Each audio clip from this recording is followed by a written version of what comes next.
So let's see here. Looks like I'm streaming. All right, welcome to my stream. In this devlog, even though it is a devlog, I'm gonna have a sense of urgency because, um, you know, general principle is that with deadlines comes, how do you say, the opposite of complacency, which is sort of a hustle culture, sort of like you're an athlete in a competitive game, right? All your senses are activated. You're in a how do you say? You're in a heightened state of like I'm gonna pour all my energy into this. So I'm gonna try and do that and respect your time. But this devlog is not so much for you, the viewer, in the sense that it's a place for me to prepare to give more polished things to you, the viewer. But if you're at a similar step in your journey where you want to start up a side hustle, start making that passive income, right? I'm in the field of software engineering. I've been a front-end web developer for a little over a year now. And, when I was not a software engineer, I was an aspiring, web developer.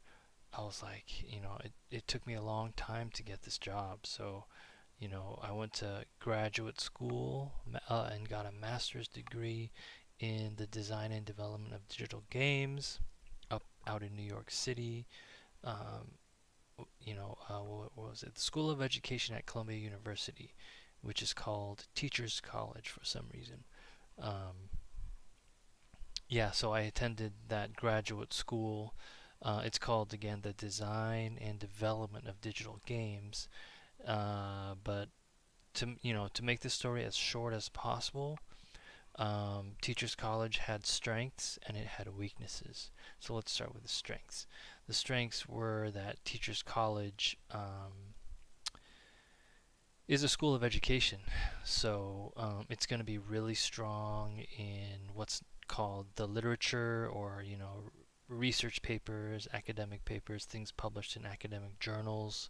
Those are very treasured in the graduate school institution. So, a general rule of thumb is the more you're publishing, the better, right? And in the more prestigious journal that you're publishing in, the better, which is why I guess, people feel compelled to like cheat and lie to try to get into those journals and further their academic careers.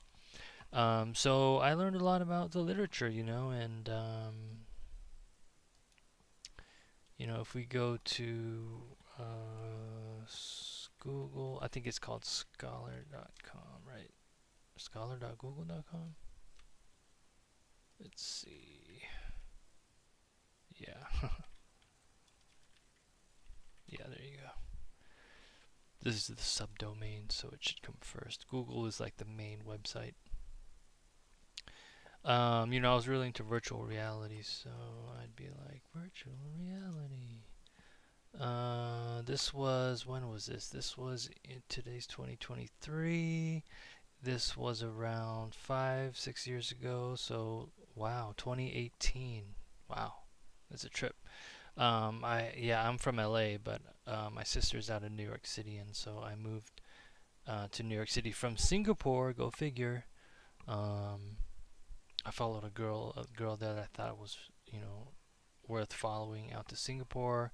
Unfortunately, it didn't work out, but fortunately, I had been applying to graduate schools because this is a second career for me. So I'm not a young, recent college graduate. I'm actually 45 years old. So for those of you who, want to get into coding and are not fresh out of college, like this is definitely my story will probably just encourage you, So, yeah, I had worked in education, private education before that, a family business. We did pre-K through 12 tutoring, let's see, all subjects, test prep, college counseling, college consulting, whatever you want to call it, helping kids get into good colleges by helping with their college apps and SAT, ACT, stuff like that. And then we had all the subjects and had all the we had all the tutors, on staff. So that taught me a lot about like small business stuff. Tell me about it. But underneath I had this nagging desire to like create stuff or build stuff. Like I went to art school, so I have a BFA in illustration from Art Center College of Design in Pasadena. Forget about my first college degree. I was a stupid kid and I just was pre-med by like just following the herd, and it was valuable in some ways, but it was a tremendous waste in some ways to just not like ask that hard question, like what am I comfortable committing my professional career time to, which is a huge part of our lives, right? Until you're retired, whenever that might be. But back to the topic at hand: virtual reality, Google Scholar. Back to Teachers College, where I was in a purportedly a development of games degree, right? It says design and development. Unfortunately, so research and stuff like this is great. Um, Teachers College just has this like schools of education. I think in general are just more optimistic. So everyone, there weren't too many burnt out people. There were people who were pushing, pushing, pushing, and that in itself can be exhausting. But one lady who was really nice, she was pushing to get tenured as a professor, so she was pushing, and you're just like, she's awesome. How does she have this much energy? She's has a small child at home, but you got to turn on the turbo boost, the high level, you know, it's like a you're in combat, right? You don't say when the war is over. The war is when it's over when it's over. So um, I guess that that's all great. We had hackathons. We had a lot of support. Columbia just has a tradition of excellence. So people were real. People were skilled. People were leaders in their I would call the professors, very esteemed, right? The only thing that I would say in terms of a weakness was that there was only 1 year of coding, so a year-long class. That's it, and that's definitely not enough. So if you took like a normal, say, USA student, because a lot of the foreign students wanted to graduate in 1 year, which is crazy, like insane. Uh, if you're like US, say, more typical, you graduate in 1.5 to 2. I graduated in 2.5 years. Haha. Um, it's a long story. I didn't truly graduate till much later, but then COVID hit. So I had been trying to teach myself Unity and Unreal Engine, and I still want to learn Unity because the Apple Vision Pro Apple's partnering with Unity, because remember Apple had this huge fight with Unreal Engine. It was like Clash of the Titans. Unreal, who makes Fortnite, Epic, the company behind Unreal is Epic. They make Fortnite, which is like a multi-billion-dollar a year, cash cow for them, and they were sick of paying 30% to the Apple Store for all the purchases, because Apple's just a punk like that. Whatever you may say about Apple, you do have to say that they're a walled garden. So um, yeah, so that's gonna come in handy because revisiting Unity, I'll have a pretty strong foundation to build on. But what I learned is that freaking making games is hard. So you need somebody needs to do the 2D art. Somebody needs to do the 3D art if you're doing 3D. And 3D is not easy at all. Although I think artificial intelligence will make it considerably easier, especially once the you know authors of the tools build it in for you instead of you having to build it in yourself, which would take a hell of a long time, unless that's your specialty. But what I'm trying to say is that like I realized like dang, gaming the gaming industry, even though it's so massive, we think it's as bigger than movies, right? The movies industry used to be so dominant to the mass market, but now games surpassed it. I remember when they did. Um, it's still small compared to the web. The web is massive. The web is everyone, who's got an internet connection. So I decided to become a web developer, and it was okay. Yeah, so that was where my year of JavaScript. I chose JavaScript instead of Java. Java's a little older. It's like very mature. It's great if you want to do backends, but for the front end, JavaScript, you just can't beat that right now. JavaScript is the language of the front end. So, yeah, Java, you can do Android too. Java and Android development go hand in hand. Although Android uses, I think, was a new language, Kotlin, which is based on Java, I believe. Google created that because I guess there were some DX issues with Java, which makes sense because it's so old and very verbose, is from what I hear. Um, but yeah, you have JavaScript, and I struggled, man. I really struggled because we were tasked with making projects, a thesis project, and I was so bold. I was like, battling. I spent nights battling JavaScript, trying to push things to fruition or completion for project deadlines and stuff, and um, for homework assignments and stuff. And I gotta say, there were a lot of wins, but the wins were like just recall and memorizing stuff. But making the projects was a massive challenge, and I gave a lot of effort to it. Um, for the final, he had taught us. He wanted to teach us a very simplified JavaScript framework, and I should have listened to my professor, but he chose Riot.js, which I guess is sort of a bare bones minimal. Yeah, it's definitely minimal. It's a minimalistic JavaScript framework. And I was like, no, no, I want to get a job. Oh. And I did my research, and I was like, what about React or Vue? I was like fixated on doing the project in Vue or React, and so I definitely put a lot of time into it. I think I first started learning React, and then I was so discouraged by it that I think I peaked at Vue, and I tried to make a project in Vue. It was a chord construction game, but yeah, I think that's what I'm gonna start with. So with this channel, I want to make stuff.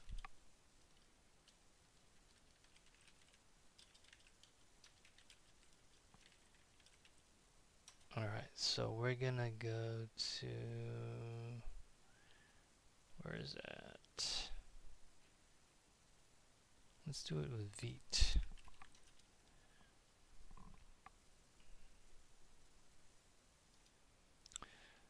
Alright, so Vite is a build tool. It's meant to provide better DX. So we have a dev server which has HMR, which I'll explain later,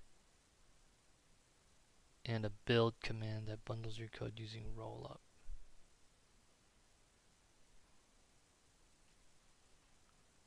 Okay, so what we're gonna do here, you can learn more about the rationale behind the project in the why Vite section. Okay, so let's see, getting started. Alright, let's go ahead and do this. npm create Vite at latest. Let's go ahead and use pnpm just to save some hard drive space. So where is VS Code? Let's go to cmdir.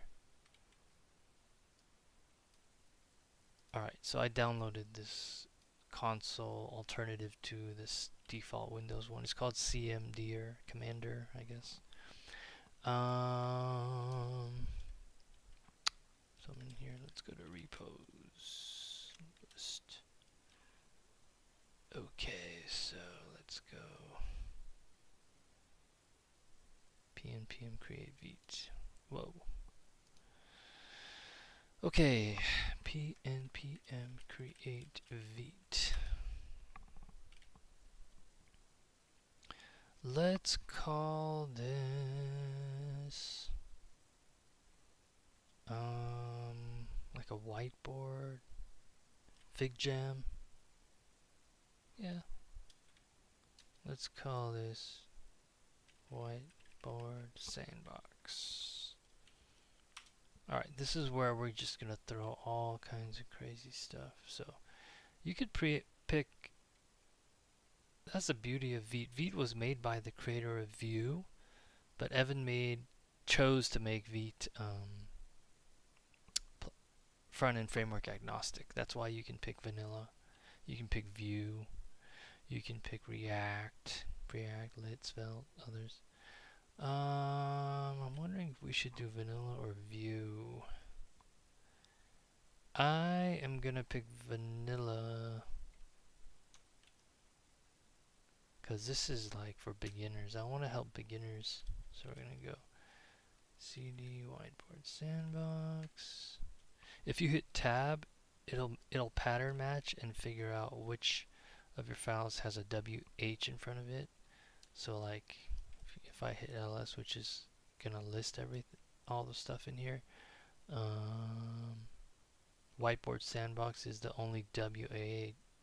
It's forget about the H, it's the only W, right? So I can go change directory to W tab. Boom. It's a tremendous shortcut, isn't it? So let's jump in there and I'm gonna hit code, period. That is a magical command that opens up VS Code. And now I'll show you, I'm gonna close that real quick because if I hit control tilde, you're gonna find that the console is now built in to VS Code. So this is called an integrated development environment. It's basically where you make code. It's designed to make coding as fun as possible.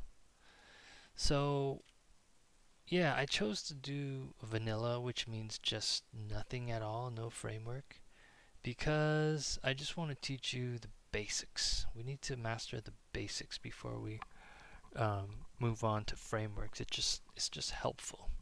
So what do we have in here that Vite thought we needed? We have a CSS file. Root applies to almost everything, I believe. So it's sort of like a, what is it doing? Font family. It's telling what font to use. Okay, now watch this. We're going to go in here and go pnpm, because I chose pnpm instead of npm. npm is very, very popular, but pnpm is newer, and basically it reuses files on your computer so that you don't like have to create, you know, a new. Your projects can share their modules instead of having to each have a separate copy of their own. So it saves memory, and I don't have much memory on my computer, so that's cool. Now I'm going to hit I, which is a shortcut for install. And basically, if you look at this package.json file, and JSON is short for JavaScript Object Notation, it's a way of writing objects that is easy to communicate over the internet. So that's why, so this is a JavaScript file, right? .js. This is a .json file. They're different. This is an SVG file, HTML. We'll go over this guy a little later. Here's our CSS file. So you can tell right away from the endings like what they do and these cool symbols. So if we look here in this package.json, these denote an object. These braces, these curly braces. And so we've got our name, the name of the project, version. You can change this if you want. Private. Yep, it's private for now. Type module. And okay, we're looking at this thing. So we've got Vite, right? Now notice we don't have a node modules folder, right? So even though the scaffolding created the project for us, it didn't do this next step. So that's why I'm installing the node modules. Now the only node module that we have is Vite. So whatever's in here, or there's also dependencies, but we don't have any, so that's why it's not in here. We might as well add it so we can just be like, you know, dependencies. Okay, so I have GitHub Copilot. It's like predicting what it thinks that I want to type here, but I just want to do dependencies, and I'm just going to keep it as an empty object. Haha. Oh, it doesn't like that.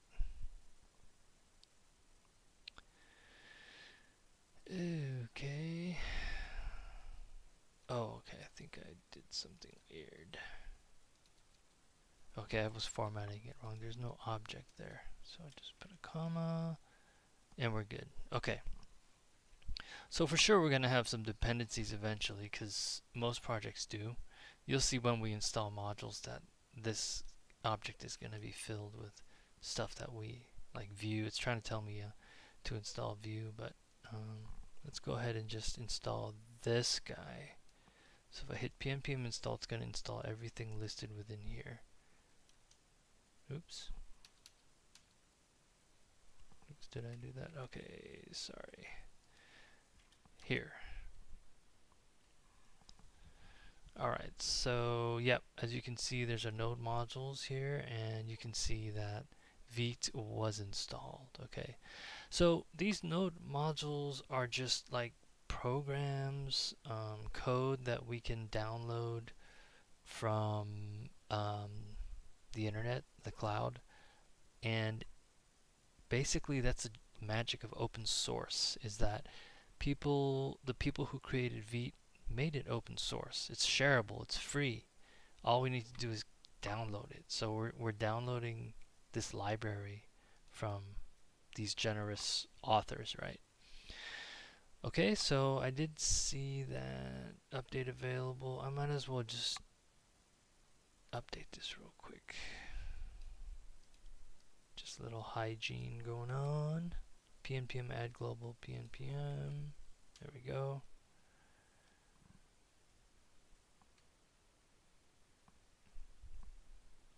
Alright, so we're up to date. And let's go ahead and run this script. Dev.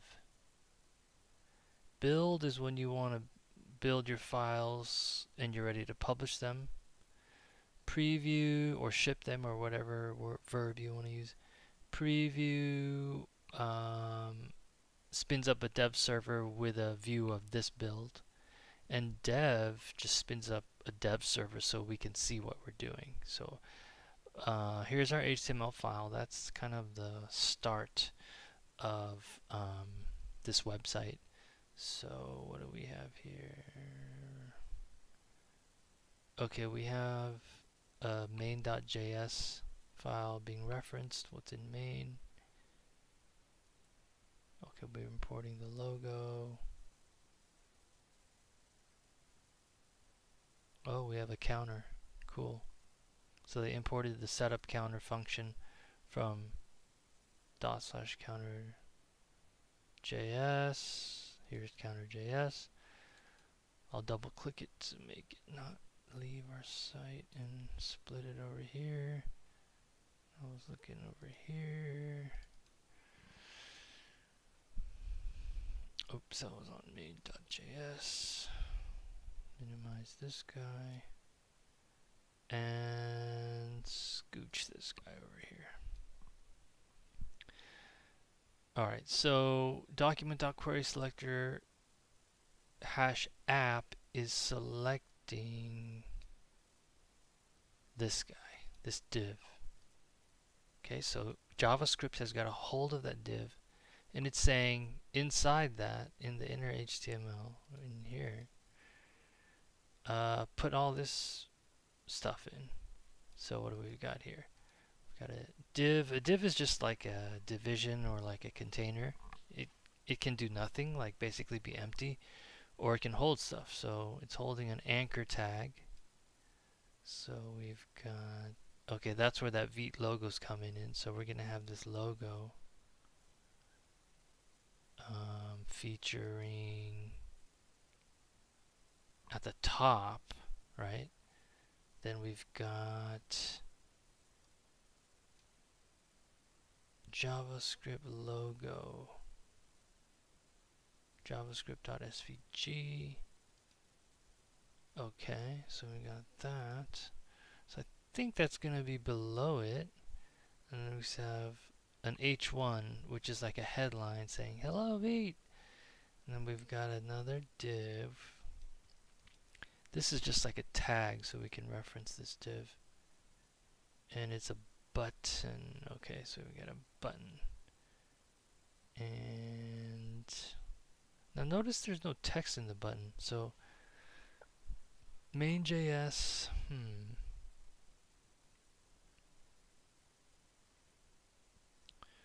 counter. Okay, let's look at the CSS.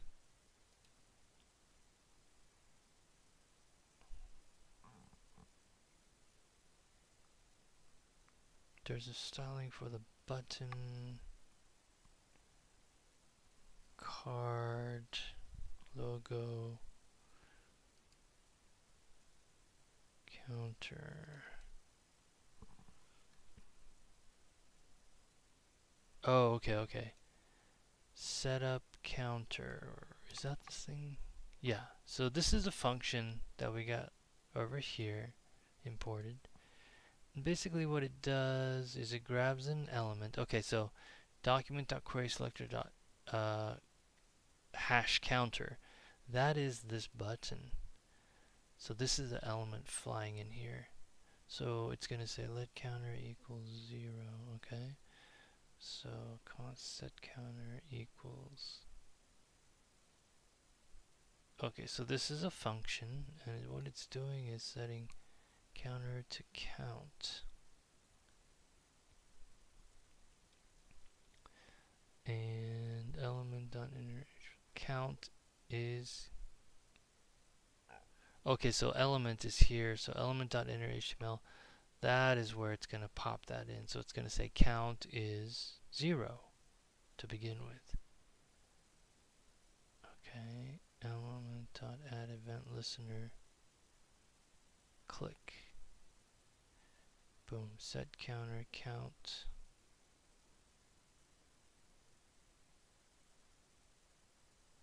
What the, oh, shoot. Let me hit Alt-Z. That line was over here hidden. Set counter to counter plus 1. Set counter to 0. Oh, okay. Yeah, this is where, you know, being having worked as a web developer for a year helps, because, you know, you just start reading code. And when you get to something that's tricky like this, you know, you're like, okay, element.addEventListener. We're adding a click event listener, okay, to this button. But how is it exactly created, you know? So notice that setup counter is only run once. It's initialization type of thing. I guess you could call it, right? Just run once. So it grabs this button, right? Query selector hash counter. ID is a hash. And then it calls setup counter, okay? So remember, we're bringing this button into here. So what's happening in setup counter? It's only going to run once. Let counter is 0. Okay, initialize the counter to 0. We always want to start with 0. Then we create this set counter function, right? And we just store it in this variable. So this isn't really doing anything. It's waiting to be called. Okay, so what is this function anyway? Okay, so count. This is the input parameter. So over here, set counter, counter plus 1 is this guy. Okay, so right now it's 0, but when you call it here, it's actually setting the counter to the next digit. Okay, so we want that, right? 0, 1, 2, 3, 4, 5, 6, 7. So right now, whatever the count is, set the counter to this count, and then set the text inside the button. That's what element.innerHTML is doing. Set the text inside the button to count is counter. Now remember, we're at 0 to start with, so count is now 1. Okay, so this part is not being called, right? It's asynchronous, right, in that sense. It's waiting to be called. We set it up, but it's waiting to be called. Here's where we say, when you hear a click, when you feel a click, Mr. Button, I want you to run this function. So what is the function? Just run set counter, counter plus 1, and return that.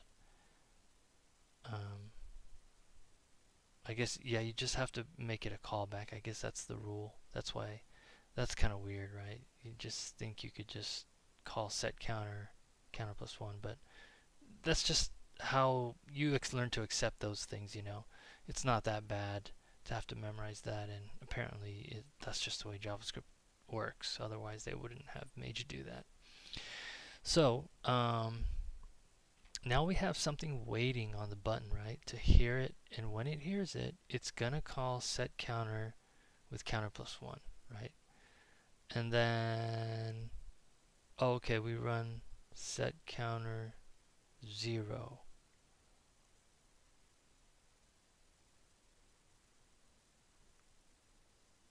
So that would be 0. Okay, count is, okay, so that's why. So when we see the page, we see count is 0 because it's been invoked already here. Okay, now when you click on it, it's gonna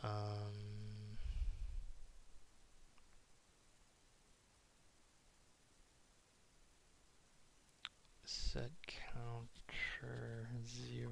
Oh, okay, yeah. See, that's where it's like so funky. Programming is like, you gotta be comfortable figuring out how the order of things goes. Okay, so is this run before this, right? The answer is no. It's just listening. It's waiting for that click.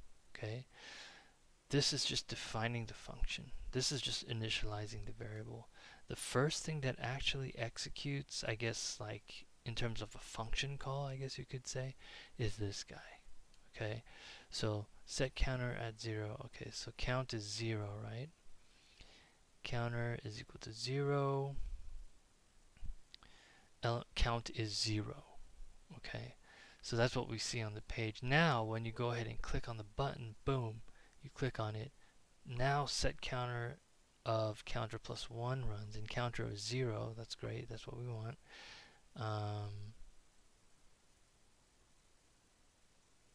I guess we could have done something like this too, you know.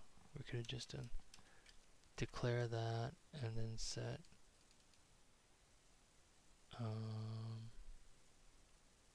counter equals, oh, never mind, I was trying to refactor it, but it's not worth the time. Okay, so let's undo all that. Okay, so anyway,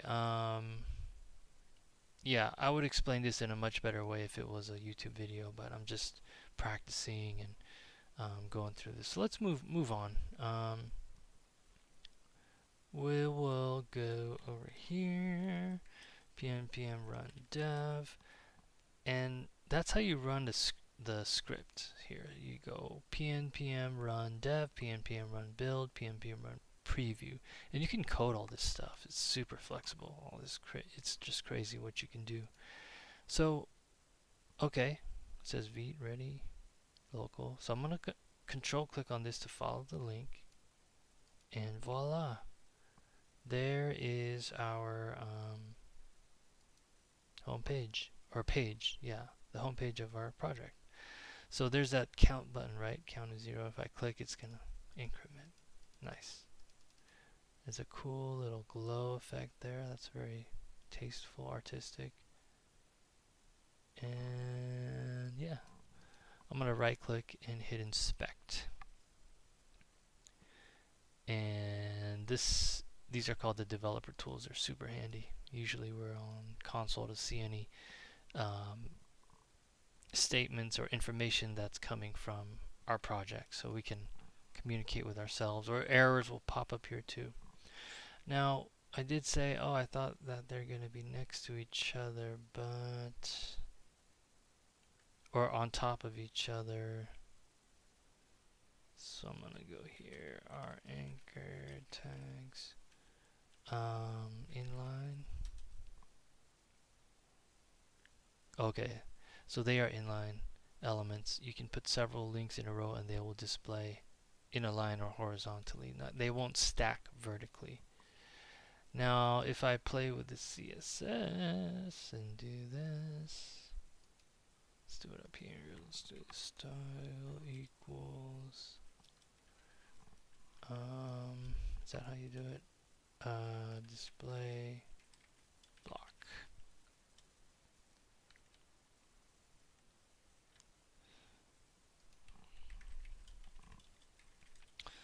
So yeah, I mean, this is kind of embarrassing that I have to look this up, but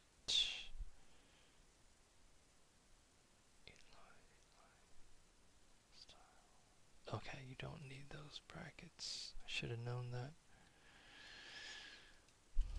All you need to do is that. Okay, so I'm making the anchor tags, this anchor tag now take up the whole width of its area. That's display block.